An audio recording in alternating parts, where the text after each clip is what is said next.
बीटीटीएच की एक और नई वीडियो में आपका स्वागत है। पिछले एपिसोड में हमने देखा था burning flame valley flower set pill tower के लोग फुल स्टार पवेलियन आ गए थे, जिसके बाद ये लोग काउंसिल हॉल में जाते हैं जहां पर अलायंस के मैटर्स डिस्कस करे जाते हैं। लेकिन सारे कंडीशंस पर एग्री हो जाने के बाद जब लीडर सिलेक्शन की बात आती है तब सभी लोग एक बार फिर से यालाओ को ही चुन लेते हैं। यालाओ जो कि इस बार जिम्मेदारी से बचना चाहते थे, अपने आप को इस तरह फंसता देखकर शॉक्ड, लेकिन फिर खड़े हो जाते हैं और इस अलायंस के लीडर का पोजीशन एक्सेप्ट कर ही लेते हैं। अब आगे एपिसोड बिल्कुल उसी सीन से स्टार्ट होती है। यालाओ इस अलायंस के लीडर का पोजीशन एक्सेप्ट तो करते हैं, लेकिन फिर ये भी कहते हैं कि मैं इस पोजीशन को टेम्पररी एक्सेप्ट कर रहा हूँ, बाद में अगर मुझे कोई बढ़िया कैंडिडेट मिलता है तो मैं इस लीडर पोजीशन को उससे दे दूंगा। तो इसके बाद फिर शयन खड़ा हो जाता है और फिर कहता है, ऑनरेबल एल्डर्स, हमारा अलायंस तो फॉर्म हो गया है, पर अब हमें हमारे अलायंस का एक नाम भी चुनना चाहिए। हुवुजुन कहते हैं, हाँ, अलायंस का नाम कुछ बहुत ही ज्यादा बढ़िया और इम्प्रेसिव होना चाहिए। तो मेरे दिमाग में ग्रैंड नाम आ रहा है, कैसा रहेगा अगर हम लोग इस अलायंस को हॉल ऑफ राइटियस डॉगी कहें। ये नाम दोस्तों जितना सुनने में टेरिबल लग रहा था, वाकई में इतना ही टेरिबल था, जिसको सुनकर सभी लोग अपना सर पकड़ लेते हैं। लेकिन फिर मिस्टर लिन सजेशन देते हैं, कहते हैं क्योंकि हमारा ओपोनेंट हॉल ऑफ सोल है और क्योंकि वो लोग अपने नाम में सोल का इस्तेमाल करते हैं, तो क्योंकि हम लोग उन्हें सरपास करने वाले हैं, इसीलिए हमें इस अलायंस का नाम स्काई मेंशन रखना चाहिए। स्काई सोल से बड़ा होता है क्योंकि हमारे अलायंस के साइज को बताएगा। शेन भी सजेस्ट करता है क्योंकि ह्यूमंस हेवन एंड अर्थ का रूल फॉलो करते हैं और हेवन एंड अर्थ से बड़ा कोई भी नहीं होता है। तो कैसा रहेगा अगर हम लोग हमारे मेंशन का नाम हेवनली मेंशन रखें। शेन का सजेस्टेड नाम जैसे ही लोग सुनते हैं ये लोग बहुत ही ज्यादा खुश हो जाते हैं, तो ये नाम बहुत ज्यादा इम्प्रेसिव लगता है। हुवुजुन तो एकदम खुश होते हुए कहते हैं, हेवनली मेंशन अलायंस, वाह, मुझे तो ये नाम बहुत ज्यादा पसंद आया, बहुत ज्यादा मैग्निफिसेंट और इम्पोजिंग नाम है।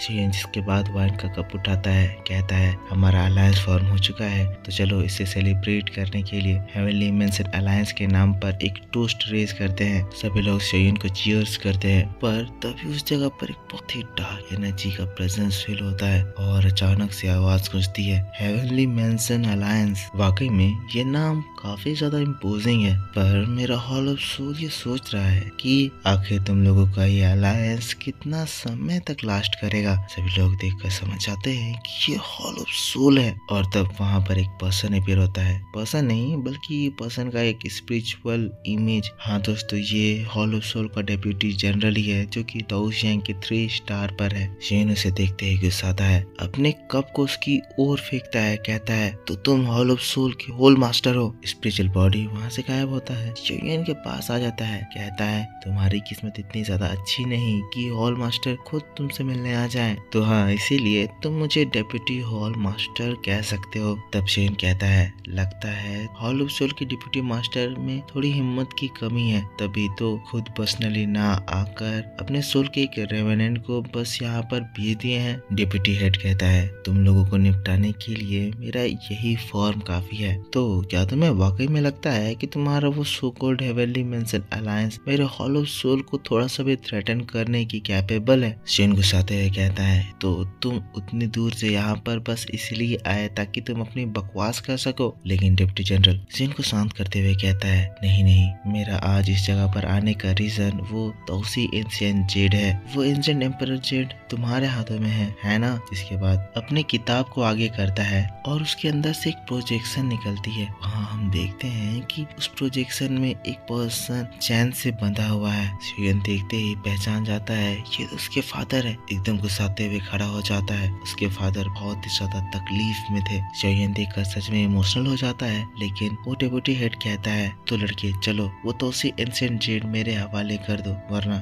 हॉल ऑफ सोल अपने डिसीजन पर दोबारा सोचेगा। मतलब कि अगले साल इसी दिन अगर तुम तौसी एंशिएंट जेड हमारे हवाले नहीं किए तो इसी दिन को तुम्हारे फादर की डेथ एनिवर्सरी बना दी जाएगी। शेन के सामने वो उसके फादर को तड़पाने लगता है। उसके फादर दर्द से चिल्लाने लगते हैं, जिसको देखकर शेन बहुत ही ज्यादा गुस्सा एंड साथ साथ इमोशनल भी हो जाता है। उतने सालों के बाद आज पहली बार शेन अपने फादर को रियल में देख रहा था। हॉल ऑफ सोल ने उनकी क्या हालत करके रख दी थी। ये डेप्यूटी हेड शेन के सामने बार बार उसके फादर को तड़पाता है। शेन देखकर गुस्सा तो होता है, पर वो यहाँ से कुछ भी नहीं कर सकता। सकता था। गुस्से से उसकी बॉडी से फ्यूरियस एनर्जी बाहर निकलती है जो कि इतनी ज्यादा ताकतवर थी कि जिस चेयर में वो बैठा था अनइंटेंशनली उस चेयर में भी एनर्जी की वजह से बहुत सारे क्रैक्स आ जाते हैं। बता दूं कि वो एक बहुत ही स्ट्रॉन्ग चेयर था और इसीलिए यालो भी देख कर ये एकदम शॉक्ड रह जाते हैं। शेयन को शांत कराते हैं। शेयन अपने इमोशंस पे थोड़ा कंट्रोल करता है और फिर कहता है अगर मैं तुम्हें एंशिएंट जेड अभी दे दूं तो इसका बस एक ही मतलब होगा कि तुम मेरे फादर को आज ही मार दोगे। तो इसीलिए अगर तुम्हें वो एंशिएंट जेड चाहिए तो तुम्हें मेरे फादर को मेरे सामने लाना होगा। अगर तुम मेरे फादर को मेरे सामने लाओगे तो हम लोग इस बारे में बात कर सकते हैं, अगर नहीं तो मैं तुम्हारी कोई भी धमकी का रिस्पॉन्ड नहीं करने वाला हूँ। तब वो डिप्टी हेड शेयन के पीछे चला जाता है। कहता है तो शेयन इसका मतलब ये है कि उस तोसी एंशिएंट जेड के लिए तुम अपने फादर के लाइफ तक को सेक्रीफाइस करना चाहते हो। शेयन कहता है मेरे हाथों में जो एंशिएंट जेड है वो मेरे फादर के लाइफ एंड डेथ को भी सेंस कर सकता है। अगर मेरे फादर एक और वुंड सफर करे तो समझ लेना कि तुम लोगों को जो एंशिएंट जेड चाहिए उस जेड का 1 इंच भी नहीं बचेगा। मैं उससे तोड़कर टुकड़े टुकड़े करके फेंक दूंगा। ये बात सुनकर डिप्टी हेड एकदम शॉक्ड। उसके पास कुछ जवाब नहीं था, लेकिन तब फिर वहां से आगे बढ़ते हुए कहता है कि इतना ज्यादा गुस्से वाला लड़का है, कुछ दिमाग ही नहीं है। पर मैं तुम्हें ये कहना चाहता हूँ कि तुम्हारी ये टेक्टिक्स मेरे ऊपर काम नहीं करने वाली है। बोल तो ये रहा है, बट हाँ शेयन ने जो ये कहा वो चीज काम करा। शेयन फिर से कहता है तुम्हारे पास यहाँ पर एक प्रोजेक्शन है, अगर तुम्हारी औकात नहीं है कि तुम यहाँ पर पर्सनली आ सको तो यहाँ से निकल जाओ। कहते हुए अपनी मुट्ठी कसता है और उसके उस प्रोजेक्शन को उसी समय डिस्ट्रॉय कर देता है। लेकिन जाते हुए भी उसके हंसने की आवाज हॉल में गूंजती है, जो कि फिर कहता है ये मत सोचो कि तुमने अलायंस बना लिया है तो तुम मेरे हॉल ऑफ सोल के अगेंस्ट खड़े हो सकते हो। Pill tower, flower sect, burning flame valley, तुम लोगों ने इस अलायंस को ज्वाइन करा है तो अब प्रिपेयर हो जाओ कि हम लोग तुम्हारे पूरे सेक्ट का डिस्ट्रक्शन कर दें और तुम्हारे सारे लोगों को मार दे। शेयन भी गुस्साते हुए कहता है हॉल ऑफ सोल तुम लोग तैयार हो जाओ ये देखने के लिए कि कैसे मैं तुम लोगों को एक एक करके मारूंगा। अब डिप्टी हेड तो वहां से चला जाता है। शेयन बहुत ज्यादा गुस्से में था, लेकिन तब यालो खड़े हो जाते हैं। कहते हैं देखकर लगता है जैसे हमारा अलायंस अब रिवील हो चुका है, ये ऑलरेडी हॉल ऑफ सोल के द्वारा डिस्कवर कर लिया गया है, तो इसीलिए हमें आगे के मैटर को डिस्कस कर लेना चाहिए कि कैसे उन लोगों को आगे रिस्पॉन्ड करना है। सभी लोग हाँ में से रहलाते हैं। वो यून कहते हैं मैं देख सकता हूँ कि उन लोगों को इस अलायंस से डर लग रहा है, इसका मतलब ये है कि हाँ ये अलायंस वाली चीज काम तो कर रही है। अगर उन्हें डर ना लगता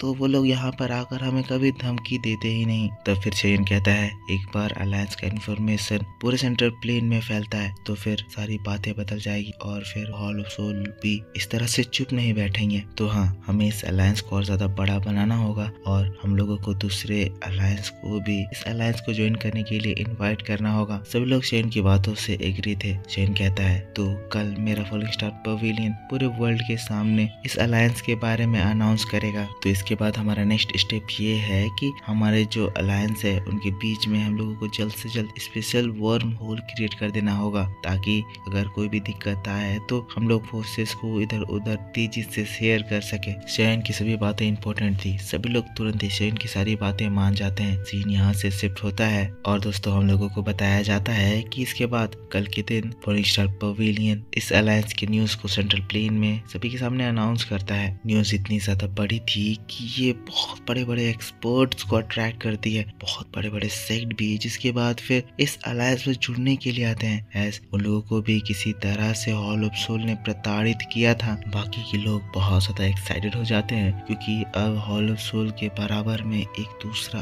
अलायंस फॉर्म हो चुका है। इस तरह से अलायंस का इन्फ्लुएंस बढ़ता ही जाता है और वेरियस फोर्सेस लगातार अलायंस में जुड़ते हैं और अलायंस का साइज में बहुत ज्यादा बड़ा हो जाता है। इतना ज्यादा बड़ा हो जाता है कि फिर हॉल ऑफ सोल और हेवनली मैंशन अलायंस के अलावा सेंट्रल प्लेन में कोई दूसरा पावरफुल एंटिटी दिखाई ही नहीं देता है। सीन यहाँ से और फिर हम लोगों को शेयन, मेड्यूसा और यालो को दिखाया जाता है जो कि शाम में एक जगह बैठकर बातें कर रहे थे। शेयन कहता है हम लोगों ने जो स्पाइस छोड़े थे ताकि हम लोग उस हॉल ऑफ सोल के ब्रांच होल के बारे में पता लगा सके, पर इससे हम लोगों को कोई फायदा नहीं हुआ। मेड्यूसा कहती है बर्निंग फ्लेम वैली हम लोगों को काफी बार अप्रोच कर चुकी है, कह रहे थे कि वो लोग इस सर्चिंग मिशन में लीड करना चाहते हैं तो क्यों ना उन लोगों को एक बार मौका दिया जाए। ये लोग हमें से रिलाते हैं। जिसके बाद फिर शेयन कहता है एक बार वार स्टार्ट होता है तो हम लोगों को अपने मरते दम तक फाइट करना होगा, पर रेकलेस बिहेवियर करने के लिए अभी समय सही नहीं है। हम लोगों को थोड़ा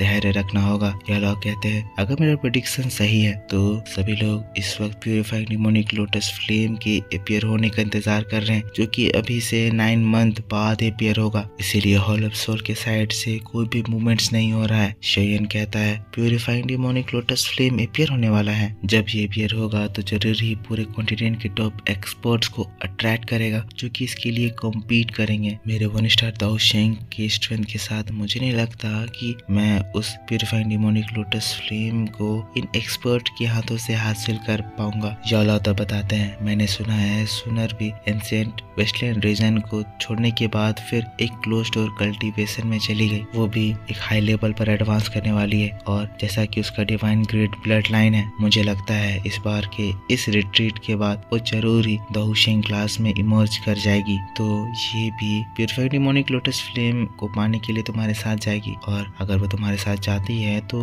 ये तुम्हारे लिए एक बहुत ही बड़ा एसेट होगा। रही बात मेडुसा की, तो मेडुसा भी एक 7 कलर्ड हेवन स्वॉलिंग पाइथन है। बस उसे और थोड़ी सी एनर्जी चाहिए, जिसके बाद वो 5 क्लास में एडवांस कर जाएगी। अगर उसे वो एनर्जी मिल जाती है और ये 5 क्लास में पहुंच जाती है तो ये भी तुम्हारे लिए बहुत ही बड़ा हेल्प साबित हो सकता है। तुम्हें उन एक्सपर्ट्स के बारे में सोचने की जरूरत नहीं है। मेडुसा थोड़ा सा निराश हो जाती है, कहती है जितनी एनर्जी की मुझे जरूरत है वो अमाउंट बहुत ज्यादा है, और जो प्लेस इस एनर्जी को प्रोवाइड करने की कैपेबिलिटीज रखते हैं वो बहुत ही ज्यादा रेयर है। याला कहते हैं मेडुसा मुझे एक प्लेस के बारे में पता है, इसके बारे में तुम कह रही हो, मुझे विश्वास है वो प्लेस जरूर तुम्हें इवोल्व करने में मदद करेगा। उसके बाद तुम जरूर ही 9 कलर्ड हेवन स्वॉलिंग पाइथन में ट्रांसफॉर्म हो जाओगी। मेडुसा ये बात सुनते ही तुरंत ही कहती है बताइए वो जगह कहाँ है। याला बताते हैं उस जगह को 9 अंडरवर्ल्ड येलो स्प्रिंग कहा जाता है, जो कि 9 अंडरवर्ल्ड अर्थ डीमन सर्पेंट ट्राइब कंट्रोल करती है। जिसके बाद शेयन को देखते हैं, कहते हैं शेयन तुम भी प्यूरिफाइंग डिमोनिक लोटस फ्लेम को काबू करना चाहते हो तो हाँ तुम्हें भी उस प्लेस को जरूर विजिट करना चाहिए। शेयन साउट होते हुए कहता है मुझे भी, पर क्यों। याला कहते हैं एंशिएंट टेक्स्ट के अकॉर्डिंग जो प्यूरिफाइंग डिमोनिक लोटस फ्लेम है वो हमेशा 1000 सालों के बाद अपीयर होता है। पर हाँ ये बात भी सच है कि अभी तक उस हेवनली फ्लेम को कोई भी सबड्यू नहीं कर पाया है। तो हाँ शेयन क्लियरली ये बात है कि इस बार जो तुम फेस करने वाले हो वो सिर्फ इस कॉन्टिनेंट के टॉप एक्सपर्ट नहीं, बल्कि वो पावरफुल चीज प्यूरिफाइंग डिमोनिक लोटस फ्लेम भी है, जिसको वो एक्सपर्ट भी सबड्यू नहीं कर पाते हैं। जिसके बाद एक स्क्रोल निकालते हैं और फिर कहते हैं शेयन इसमें 9th रैंक का फॉर्मूला है, जो कि मैंने बहुत मुश्किल से एक्वायर करा है। इससे तुम 9th रैंक का पिल 9 येन येलो स्प्रिंग पिल बना सकते हो। शेयन ये जो पिल है ये डीमन फ्लेम के एनर्जी को काफी ज्यादा वीक कर सकती है। तो हाँ अगर ये पिल तुम बना लोगे तो तुम्हारे उस फ्लेम को सबड्यू करने के चांसेस काफी ज्यादा बढ़ जाएंगे। तो हाँ इसीलिए तुम्हें इस पिल को बनाने के लिए एक रेयर इंग्रेडिएंट की जरूरत है, और वो रेयर इंग्रेडिएंट तुम्हें 9 अंडरवर्ल्ड येलो स्प्रिंग में ही मिलेगा। शेयन भी एक्साइटेड स्क्रोल को रखता है, खड़ा हो जाता है, कहता है ठीक है। फिर हॉल ऑफ सोल की कोई भी मूवमेंट्स करने से पहले हम लोगों को इस अपॉर्चुनिटी को हासिल करना चाहिए। हम लोग कल के कल उस जगह के लिए निकलेंगे। और दोस्तों बस इसी बात के साथ बैटल थ्रू द हेवंस की ये वीडियो इस जगह पर खत्म हो जाता है। तो मेरे दोस्तों आप मुझको बताना कि आपको ये एक्सप्लेनेशन कैसा लगा। वीडियो पसंद आया तो इसके ऊपर एक लाइक जरूर करना। पिछले एपिसोड नहीं देखा है तो प्लीज उसे भी जाकर देखो, उस पर भी सपोर्ट दिखाओ। इसके बाद मैं आपके लिए नेक्स्ट एपिसोड आज शाम इसी चैनल पर अपलोड कर दूंगा। ज्यादा से ज्यादा सपोर्ट जरूर दिखाना, आज नहीं तो कल सुबह इस चैनल पर जरूर अपलोड कर दिया जाएगा। मिलता हूँ मैं आपसे नेक्स्ट वीडियो में। Take care, bye bye, thanks for watching.